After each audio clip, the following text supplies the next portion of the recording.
Well, hello everyone and welcome to another conversation with Superintendent Brookfield Public Schools, John Barile, and I hope you had a fantastic summer with your wife and your two sons. I did, Ann, thank you, and I hope you did as well. It's great to see you. Yeah, absolutely. I'm Ann Baldwin, and we're here to kind of give you folks an exciting update as John enters his second year of superintendent of Brookfield Public Schools. You've already accomplished so many things. Let's talk about communication, which you've said from the beginning is one of your biggest priorities. Yes, we are thrilled with the level of communication at this point. We've had surveys at the end of the school year where the parents and the staff are giving each other and all of us feedback, so we're working on improvement plans through that feedback, as well as we have a brand new website that is unveiled, and we're so excited about that. Much more user-friendly, easier to find your way around and navigate. As a matter of fact, there's actually a video on how to use the website on the website. So we're doing a lot in that regard, and actually going to have a Facebook presence this coming school year, in addition to Twitter and some of our other social media endeavors. And you're one of the few superintendents that I've encountered that actually tweets. We do. You've got an interesting piece of engagement where you get your students to follow you on Twitter, because if they follow you, they get the first exciting news first. Students, if they follow me on Twitter, they will know if school's canceled when we have inclement weather. So that's an incentive for them to follow me. But we're always communicating, and we have School Messenger, which is an upgrade to a former system we had, which was called School Reach. And so we're in constant communication with our families and our teachers in that regard. That's fantastic. Let's talk a little bit now about the changes in curriculum and instruction. You've also made some great headway yourself and your school board in that direction as well. Can't thank the school board enough for their support. Our curriculum, it's called CAPE, our Curriculum and Program Evaluation Committee. They've worked very, very hard with Dr. Ruby, our assistant superintendent, with our principals, our department heads, and we are really moving forward on not only the language arts area in terms of Teachers College, reading and writing units of study, but also bringing in a phonics program, which we've never had before,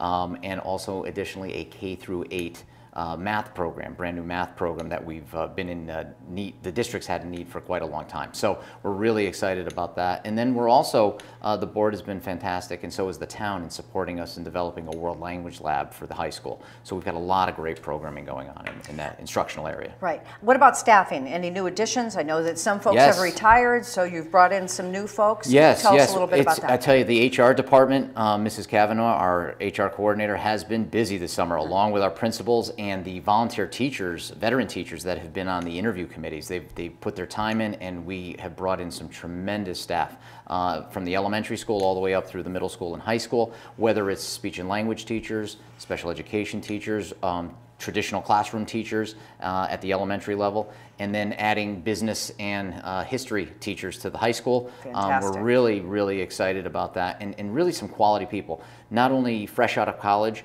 but also change of career, and also veteran teachers that have come from other districts down county and are coming up to be with Brookfield. One of the things that I feel it's important for people to know is that you've also been working since last year on a strategic plan. This was part of you coming in your first year, and it continues. A lot of people think that administrators and staff aren't in over the summer, but this is really a process that has continued through the summer. Let's talk a little bit about that. Yes, so our strategic planning committee met back this past January and worked for about 6 months, and we developed kind of 4 large goal areas for our students. And this particular strategic, it's called a strategic coherence planning process. We really wanted to look at coherence, vertical alignment of all of our programs, and have the strategic plan focus on instruction. What are the instructional items that we want our students to achieve? What is the qualified graduate of the Brookfield Public Schools when we look at the K-12 spectrum of a student's experience?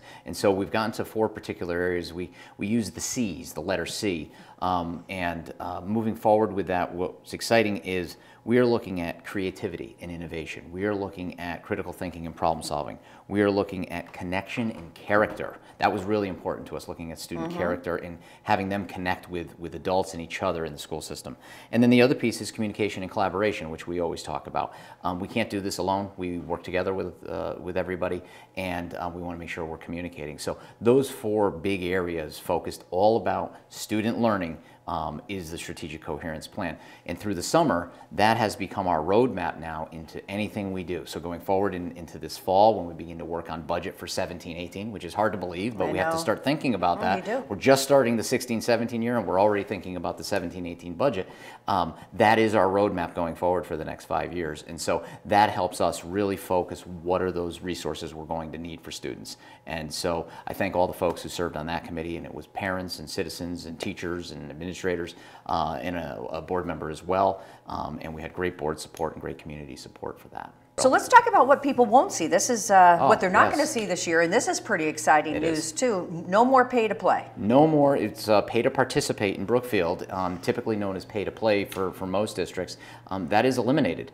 We worked on that through our budget process last year. The board was in full support of that. We do not want students to not participate because of a pay situation and economic concern in the family, and so that's gone. And that's we're fantastic. Really excited about that for and our it's families. Not just sports. No, no. For instance, pay to participate, if you are a student, whether it's elementary or middle or even high school, and you're involved in a drama program or other activities, extracurricular activities beyond sports, you had to pay the pay to participate fee as well. So that's gone for everybody. So we're K through 12, it's gone. So what other exciting news do you have to share with people? And I think we also want to stress too that because you talk about your improvement in communications and the new website, it's really important for parents and caregivers to keep their information updated. Absolutely. So we are doing our annual rollover of what's called Power School, our student management system. And so while that's ongoing, it will be available for parents to log into on August 23rd, and that'll be up. And what we always ask parents to do is update the emergency card, all the contact information. There's other forms on there that are there, and it's all electronic this year. Nice. So again, we're trying to get away from paper, make it easier on families. They could just log in,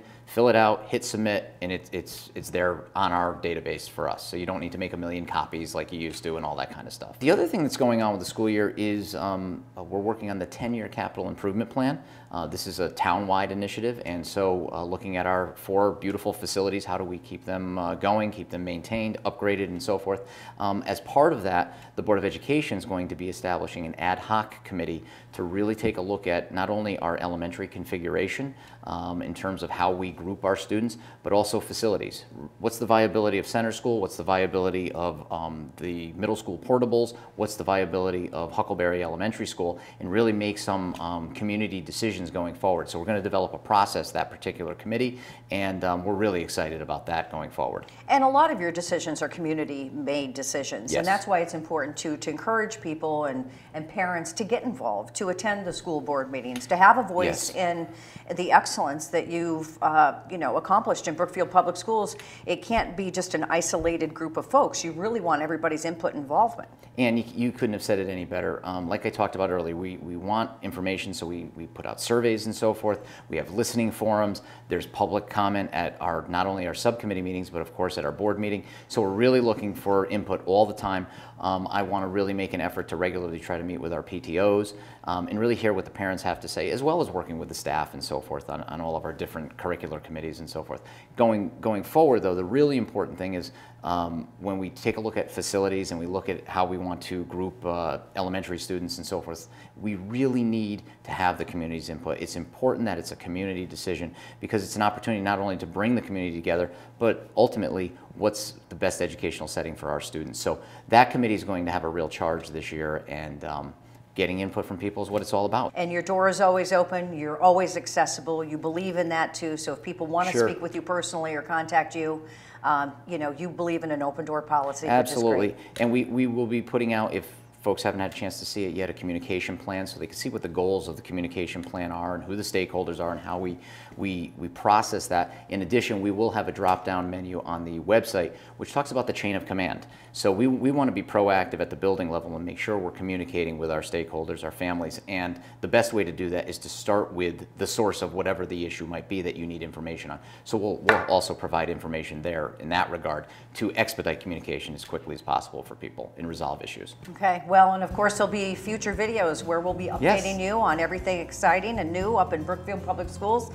John, I want to wish you, your staff, your students, and your parents a successful 2016-17 school year. Can you believe it? It's going to be a great year. Yeah, continued success. So Thank on you so behalf much. of myself, Ann Baldwin, and Superintendent John Barile, thank you so much for watching.